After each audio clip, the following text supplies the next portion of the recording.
Welcome to Talk Birdie to Me.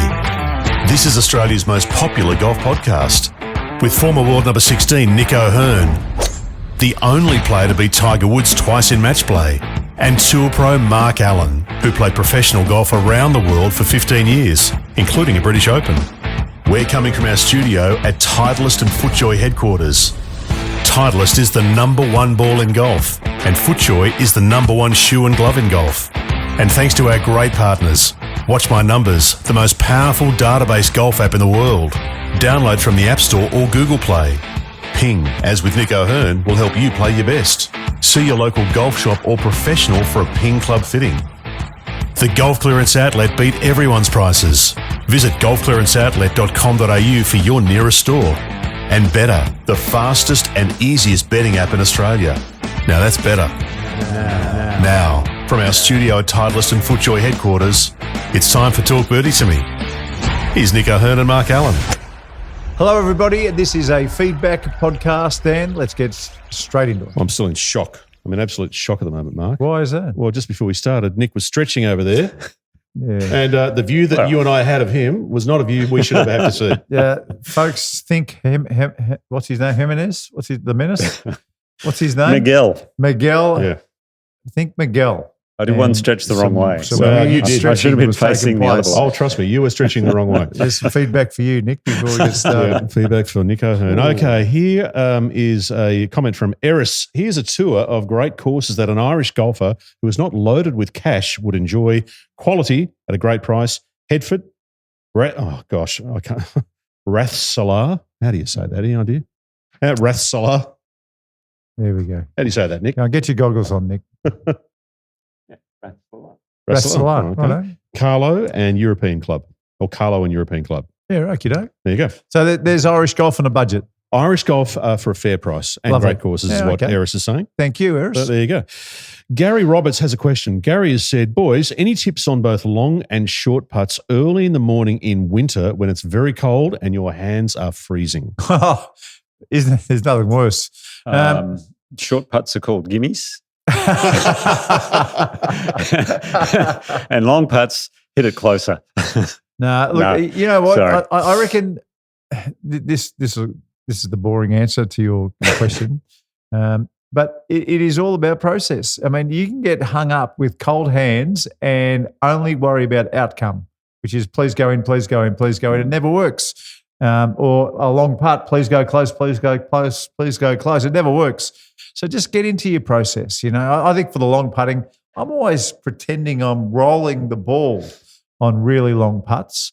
That gets me into the feel for what's about to happen. And quite often I don't even have a practice stroke for the really long ones. I'll just pretend I'm rolling something. I'll even make the motion with my arm of rolling something. You feel a bit stupid, but it seems to work reasonably well. And that gets you away from thinking about the outcome, which is, gee, I'd love to have a one-footer. Yeah. Which is quite often, you know, the stress-free walk to the second tee feeling, which is lovely after a par. And the short ones, it's the same thing. It's just pick a line, get into your routine. Don't, I was about to say don't change what you've picked, but quite often I'll get over the ball and I'll know that this right to left is not right to left all of a sudden. So then you kind of back off a little bit and reset and away you go. But process is the key. Yeah, no, I totally agree. But one of the other things, I think cold hands, you can't feel anything. So what tends to happen is your rhythm suffers and your stroke gets a bit quick. So I would say focus, especially on the longer parts, just on a long, smooth stroke. Almost exaggerate the rhythm factor because that's where you tend to go wrong when you can't feel anything. Shorter putts, well, as I say, look at your playing partner until he gives it to you. But that's where process comes into it more so. But longer putts, focus on a nice, long, smooth stroke. Message from Craig here. I have a request, boys. I still enjoy using persimmons. Could you please go through the desired angle of attack with a persimmon? Because the modern way is to hit up on the ball, but with a persimmon, hitting up on it is really difficult. Cheers, Craig from the UK. Yeah, because of the weight of a persimmon. So not only, I imagine this persimmon that Craig is using probably has a steel shaft. And if it's anything like, the ones that we used to use, X100, which is a really heavy steel shaft. Look, it's a very good point. I always thought that if you hit the persimmon well, and I was still using a persimmon 4 years into my professional career. I felt like if you hit it well, then it didn't spin much anyway. You know what we should do? And this was an idea a guy called John Sylvester gave me, is that we get today's club, so the Titleist GT or the PING equivalent, and we hit that and we show the numbers in our simulator out the back. Then we get one of these clubs that's been donated by I got an old Richard persimmon Cooney. at home, so I can bring that in. Have you got a persimmon at home? So then we've got the first kind of titanium woods, and then do the same process, and then a persimmon, and then actually go back. I've got one at home. It's been in the Allen family for a long, long time. We could do that with balls too. Restored, beautiful, hickory shafted. Beautiful old club from the 1920s, and just put them all on the simulator and have a bit of a look and see those spin rates that our wolfpacker is talking about. So we should do that at some stage soon. Yeah, and the angle of attack he's talking about, the masterclass you did last week where you put the alignment stick down on the inside of the ball. That'll help you feel as staying a bit more on top of it, because modern day drivers, you want to come up into it. Yeah. The other thing with the persimmons is you used to tee them down a lot lower. Yeah, that's true. Because the face wasn't as deep, and it's almost the feeling probably you're going to have is it's more like you're hitting a fairway wood. You're going to sweep it away rather than hit up on it. You're not hitting down on it, more of a sweeping feeling with the fairway wood. And the other thing too is standard shaft length for the persimmons used to be 43.5, where today you get off the shelf it's 55.5 for most. 45.5, not 55.5. No, 45.5. Thank you. So it's a huge difference. It's 2 inches on a driver. Feels like 6 inches. Huge. It feels big. Conversation last week about getting relief and hitting it left-handed or right-handed and changing, which obviously is not necessarily the right thing to do. Peter had said, I recall seeing Jordan Spieth getting relief from a fence line in a PGA event, saying that if he wished to play it left-handed, he was somehow penalised by something, maybe a stake tree, and he got free relief and then hit it right-handed. I was gobsmacked. Well, I think we mentioned this last week. If that is an option that's on, that you could go left-handed. In fact, it's the only option. The only option. The only option that you could go left-handed. But when you do go left-handed, you do brush a stake tree or stake trees in your follow-through. I've seen similar rulings, like on the PGA Tour, for example, where you're in the trees, you've really got no shot, but someone says, well, there's a temporary immovable obstruction in between you and the flag way up there. They're trying to get relief that way. You can get it if you can have a swing at it and possibly get through the trees. If there's no way, you got to go out sideways, well, then you're not going to get relief. That's right. It's a similar sort of case here where if it's the only option, you can get relief and then you can play it however you want. Well, that's right. Well, you get relief from that situation. Yep. Drop. Now you got a different situation. Now you got a different, A couple of wolfpackers had comments on our search for the identity of the Mad Greek. Which we have not found out yet. So DT has said maybe the Mad Greek is Dimitrios Dimi Papadopoulos. Dimi Papadopoulos. I thought he was talking about quite a while ago, though, and Dimi's more of a, been around the last few years. He's been around for a long time. Dimi? Yeah. Not a long time. 15, how long? 10 years? Yeah, I thought the comments earlier were from 20-something years ago. Yeah, so I think could be we're wrong. looking for someone a little bit apart. Well, Doug Kircher, another wolfpacker, has said, what about Terry Pilkadaris? Although he's not mad, he's a great guy, is what Doug goes on to say. Well, he's a little mad. No, I'm kidding. No, you're good, Terry. Don't worry. Terry Pilkadaris, I love this story. I remember him when he first came out on tour. He wasn't a good player. Here is a bloke who worked his ring off. And he was one of those gizmo guys. He had gizmos all. I remember looking at him going, "You poor bugger, what the hell's wrong? Where are you going to end up?" In the end, he was a multiple winner on the Asian circuit. Yeah. And when Ernie Els was paid the big bickies to come and play in those Asian events, Pilkadaris was quite often drawn with Ernie Els. Incredible. So he went from this kid in the corner I felt pity of to being a poster boy of the Asian circuit and playing with the biggest stars. So I've got nothing but Absolutely. Absolute respect for Terry Pulkadaris. I hear he's a good coach these days as well. I think he's been playing Legends events here in Australia, but he also does a bit of teaching and is pretty good. I think he's in the supplements world too these days. He really? brings in, so he's used the money he's made to start up a new business, and apparently he's going really well. Great. Righto, just before we go to the turn, one final one here. This is from David. Hey, guys, only discovered this pod 2 weeks ago. Welcome aboard, David. Johnny Dave. A really good listen, boys. Will definitely remain in my pod rotation, which is good news. Don't forget to subscribe as well. I'd love it if you can get a golf day going in Victoria down the track. Unfortunately, I can't make the Gold Coast one, but that is an awesome idea. So first of all, welcome aboard, David. That is fantastic. Secondly, if you haven't booked for the Gold Coast and you can make the Gold Coast one, we will be on the Gold Coast for our Talk Birdie to Me Golf Day, Wednesday, October 8th. Yes. And you're going to do a bit of a clinic at the start, right? Is that what you're thinking? Yeah, we'll do a little clinic at the start. We'll do a clinic at the start. We'll get some sandwiches. We'll go off and play Talk Birdie to Me Par, which is par golf, but you can get a double plus and a triple plus if you're good enough. And then we'll tell some stories afterwards after presentations. And dinner too. And dinner, of course. Yeah, absolutely. We'll put on a buffet dinner, which is fun. And the Hope Island, renowned for what they can do in the kitchen, just sensational. Did you say buffet dinner? I did say buffet. Okay. Not buffet. Buffet. No, I said buffet. What's wrong with saying buffet? I was just curious. It's just, it's how the cool kids talk. Okay. That's right. Good to know. I'll remember. And if you don't drink beer, you can have some champagne after as well. We'll have a Cabernet. So, you can get tickets now at the Links Hope and Wellbeing, Links Golf and Wellbeing website, and the link is also on our socials. Who was the wolfpacker asking? David. I'm at pains to whether I should go with this or not. So that means I will go with it. I think we should look at Huntingdale and have a grand opening. So once the members who will be just that keen to play the golf course. When is the grand opening? Well, I'm going to say around Christmas, but it may well be January. I mean, it's very weather dependent, maybe February. So once the members have had a good look at it, because, it's just that they haven't been on the golf course for a long time, I think we should be able to get an afternoon of golf at Huntingdale. I know I'm going early. I touched on this with Alex, the manager there, Alex McGilgrave.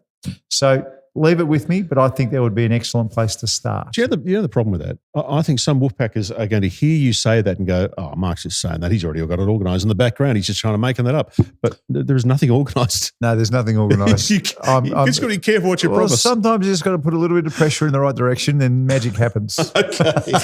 And sometimes it doesn't. And sometimes I'll be the one with egg on my face. All right. We are going to go to the turn and we'll come back with a question about men's and women's golf in Australia. Okay.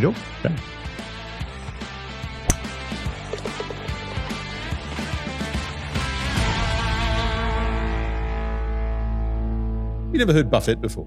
No, never. Honestly, I haven't. When you said buffet, I thought, what the? Sorry, I just had to bring it up. If you're planning a Gold Coast holiday, we've got an idea for you. Just 23 minutes from Surfers Paradise, you'll find one of Australia's most stunning golf experiences. Links Golf and Wellbeing at Hope Island is a premium 18-hole course designed to challenge and entertain whatever your skill level. We can't guarantee that you'll hit the ball like Scotty Scheffler, but with lush fairways, pristine greens and a Links-style layout, you'll have a great time trying. And with a friendly modern clubhouse, including a restaurant and bar, Links Golf and Wellbeing at Hope Island makes you feel just as welcome off the course as you are on. And of course, there's a well-equipped pro shop, putting greens and driving range. So whether you come for the golf, the food or the company, next time you visit the Gold Coast, we'd love you to drop into Links Golf and Wellbeing Hope Island. Visit us at linkshopeisland.com.au.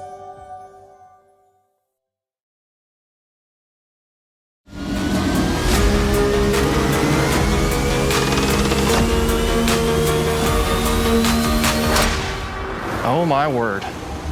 Titleist GT, a new class of drivers. We're live from our studio at Titleist and FootJoy headquarters. We all know the number one ball in golf is Titleist and the number one shoe and glove in golf is FootJoy. We're here thanks to the Golf Clearance Outlet. They beat everyone's prices. Ping will always help you play your best. Turn your bogeys into birdies with the Watch My Numbers app. And Better, the fastest and easiest betting app in Australia. That's better. Now, back to Talk Birdie to Me. Here's Nick and Mark. Okay, welcome back. Just a couple more questions in this feedback podcast, Dan. Okay, this one is directed at you, Nick. This is from Rye. Listening to a recent podcast, Nick, you said that the WA Open was on at Mount Lawley, and I'm wondering, as a past pro, do you still have to qualify to get into the event, or would you get a sponsor exemption? Myself, I won't be playing anyway, given I'm doing the TV commentary. But isn't your brother the manager there? He is the general manager. Stiff not to get a I would hope I would get a sponsor's invite. You know, stiff. You know who I think might be playing, and I might be giving this away. I don't know, but remember Beef Johnson, Andrew Johnson? Oh yeah. But Beefy is in Perth at the moment because he had surgery on his wrist or his thumb or something like that, because we have the best surgeons here. He came all the way to Perth. In Perth, done. had it done, and now he's been playing and practicing out of there. Right. And I believe he might be playing the W Open coming up. So, how good would that be? So there's one invite going for him. Hopefully, if Hannah Green's around, Kirsten Rudgley, they're playing, but I'm not sure if they'll be home or not. But no, I'll be talking about it, and I can't wait because the golf course apparently is looking spectacular. Would they have room for any former second place finishers at the Western Australian Open? You know what? I can always ask. Okay, this one from Sandy. Hey guys, should we be worried about Aussie men's pro golf? The women are dominating. Most of them go through the US college system. That makes a big difference. But we've got the same men in the majors all the time, it seems. Minwoo, Scott, Day, Cam Smith. We get some others in now and again through tour exemptions and the odd qualifying spot, but they don't seriously contend. For a country with our golf courses and our so-called high-performance programs, we seem to be producing a lot of good players, but not a lot of elite players. Our brightest hope at the moment is Carl Phillips, and he was a product of the US college system, not the Golf Australia system, so we can't take credit for him. That's right. Look, I've got a view on this, and I think the girls, what we've done here in Australia with the men's and women's tournaments together, I think that has really helped the girls out. They are on TV, they are playing in a pressurized situation where they don't want to play badly because of, the talk that would happen. And I think, the Grace Kims of the world being on TV at a very young age, I think it served them very, very well going across. Now, for the boys, I'm on board with the college system. I think we get some kids who are elite by the time they get to year 12, 17 or 18 years old. And I'm at the point now where I think they would greatly benefit from going to America. I'm saying this out of experience as well. When I left for America, I was a reasonable player. I came back and I was winning everything back here, and I was asked to play for Australia. And that was over 2 years. And there is no way in the world that would have happened to me if I wasn't playing against 75 or 80% of the world's best juniors in tournaments that felt like New South Wales and Queensland Opens. They felt like they were really, really big. Now, I'm saying even today, I suspect that the men's college circuit, you're playing against still 80% of the world's best juniors, maybe even more. And I don't think you can replicate what playing against those fields. I don't think you can replicate that here in Australia. Even if you do get an Australian team and you get your 3 or 4 trips a year, I just don't think you can replicate what is possible in America. And our best dozen 18-year-old boys would walk onto any Division 1 team. Yeah, you're right. Walk onto them. Yeah, I think you're spot on with it's so hard to replicate because week in, week out, they are just playing competitive golf. That's right. And that really is what it's all about. Here in Australia, I mean, we have competitive golf, obviously, but just not as much and not probably as deep a fields as what you're going to find out there. One thing I did back in the late 90s at some stage, I had a good season here in Australia. My first really good year here, and I thought, okay, what do I do now? Because there was I had to go play Pro-Am circuits. And I thought, I don't really want to do that again. So I went and played mini tours in the US for 4 months. There you go. I came back and such a better sharp. I was like, I moved up at least 2 or 3 rungs of the ladder, and then I just exploded here in Australia and did really well. Now, you do that for a few years over there if you go to college. I really like that idea. Now, I think we have some of the best coaching programs, facilities, as far as from a technical standpoint. The Aussies swing it as good, if not better, than anyone in the world. We've got the best swings in the world. But the competitive reps that you got to get week in, week out to become one of those top players in the world. Yes. You're right. Going to the US is a pretty good I think angle. Golf Australia's got to think seriously about this. I think there are too many Australian kids who they hit a brick wall, They turn professional. They play here in Australia. That's lovely, and the circuit is great. It's a great place to start, but my God, it's not the place to finish. You've got to get to the DP World Tour, or you've got to get to America, or you've got to get to Japan. You've got to get to somewhere where you can, where professional golf's not your hobby. Yeah. And look, we've got the pathways now, which is great. Our circuit here is growing for the local professionals, which is awesome. It's great. But it's through that middle of the year where they're missing out. And it's our winter, but over there, guess what? It's summer. You can go and play all these mini tours. You got to travel and you got to get those reps over there, whether it's as an amateur or as a pro.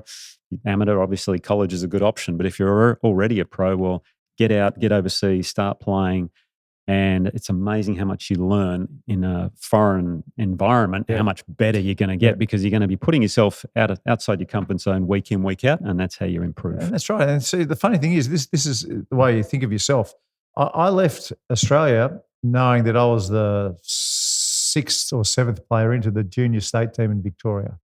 So I was only just. Mm-hmm. I got to America and I was thought of as the whiz kid from Australia, right? And just having that, in the back of your mind, hang on a second, I'm the whiz kid from Australia. You actually start to believe it a little bit. And then once you see the competition and you realise that 72 and 73 aren't 2 very good scores all of a sudden, you start, searching for ways to get better and you sink or swim.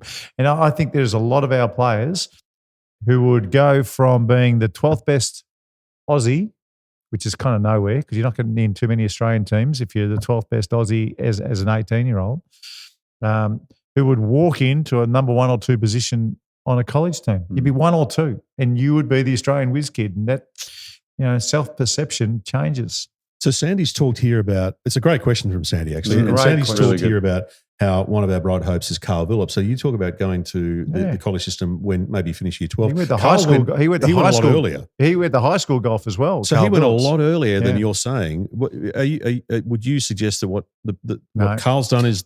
No. So that's a really good question B to the first question. I think our setup here in Australia prepares them functionally, swing-wise, technique-wise, everything better than the high school systems in America. Not just a little bit better, 1,000 times better. But what Nick was saying, you cannot replicate the competitive element and the competitive element that they have. So if we prepared our kids to year 12 and then set a few of them free, I think that would be a game changer for our golfers. So why did Carl go so early? Is that I'm not speaking out of school, but his father wasn't rapt about the treatment that Carl got because Carl won some world championships. I think he was expecting Golf Australia to keep on sending Carl across, paying for it after he'd won a couple. But I think that's, look, I don't want to speak out of school, but that's the story I've been told. Sure. I think Golf Australia was doing the right thing. They can't pay for 12-year-olds to go to America. they can't do that. But I understand where the dad's coming from because he's won a couple, under 9s and the 10s or whatever he won. Wow. So what he did in his wisdom, he said, well, bugger this. He needs to get to America to be any good. I'm going to send him to high school golf. And Carl has blossomed. Now, that's a huge risk. That's a huge, huge risk. Yeah. That's why I'm saying, if we keep our kids in school and they go through the AIS and the Golf Australia systems or the whatever else, and then send them over to college golf, I think that's a really healthy way of producing our absolute supreme talent. Final question. This one comes from Neil. Hey, lads, enjoy the show. I recall recently you were both critical of what Hank Haney did with Tiger and his swing changes. Yes. I've listened to Hank's books about his time with Tiger, and I've just finished the Steve Williams book, Together We Roared. I understand Hank probably wanting to defend himself, but Steve said the same thing, that Tiger was someone who liked to tinker with his swing. So maybe no matter who the next coach was after Butch, Tiger was always going to change. Therefore, does Hank deserve an apology? Alternatively, can we blame Butch? If he didn't get carried away and get sacked, Tiger's domination may well have continued. Cheers, Neil. Well, what did Butch do? Well, I've read the book called The Big Miss. Okay. And who wrote that one? I think it was Hank's book. Right, okay. And I think Hank wrote in it that Butch was a loud talker on the driving range, and that was grinding on Tiger's. Okay. He didn't like that. That's according to Hank. Okay. In his book, The Big Miss. But I still say that, Tiger won majors under Hank purely from talent. Short game. And short game and talent. That's golf swing under Hank. Look, nothing like the golf swing he had in the 1990 or the 2000 US Open under Butch. So he gets no apology from me, Hank Haney. Bad luck, Hank. But I know you've had a great teaching career, but I'm absolutely certain if Tiger stayed with Butch and put up with the loud talking Butch, I reckon he would have won 25 majors. Who knows how many he would have won? Yeah, there's so much width to that golf swing, and I was always, where I lived, I saw Hank, working with Tiger on the range there, and never really knew Hank or never had much to do with Tiger there either. But I know in tournaments, it was interesting watching Tiger and how he would just manipulate his way around the golf course when he always used to get a bit stuck, and he'd revert to hitting these little stinging cuts type thing just to get the ball in play and then let his natural talent come to the fore. That was his fairway finder, wasn't it? Yeah. And then when he was on, well, I mean, we were obviously all playing for second. But in the original sort of swing, I guess you'd call it the 1.0, when he was under Butch, there was no getting stuck in that golf swing, that's for certain. And he just let it rip. And the freedom he played with was so impressive. The amazing thing was, I reckon I can count like 5 different swings. So he had his amateur swing, and he won the 97 Masters with that amateur swing. He looked at his swing after winning that Masters by, how many shots did he win by? 10 shots 12 or 10 or something crazy. He looked at his swing and said, I've got to change that. So he just won the Masters at 21 years old by 12. So he wasn't with Butch then? He was. He was. Okay. And Butch manipulated it to where he got rid of the cross the line because he was across the line it wasn't funny.